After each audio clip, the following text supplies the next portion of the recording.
এই দুনিয়াতে কেউ কারো বেস্ট ফ্রেন্ড হয় না। মানুষ তখনই আমাকে মেসেজ দিয়ে জিজ্ঞেস করে যে কেমন আছিস, যখন তার টাইম পাস হয় না। टूटा है तो जुड़ा है क्यों, मेरी तरफ तू मुड़ा है क्यों, हक नहीं तू ये कहे। হুক না সে কল্পনায়, বাস্তবে না পেলে কিসের কষ্ট। আর ভালোবাসতে শরীর লাগে নাকি, অনুভব করাইতে যথেষ্ট। ডুবেছি আমি তোমার চোখে অনন্ত মায়া,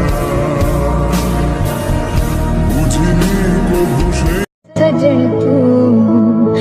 হয়তো আমি অনেক খারাপ, কিন্তু যে বুঝবে সে শুধু আমাকেই খুঁজবে।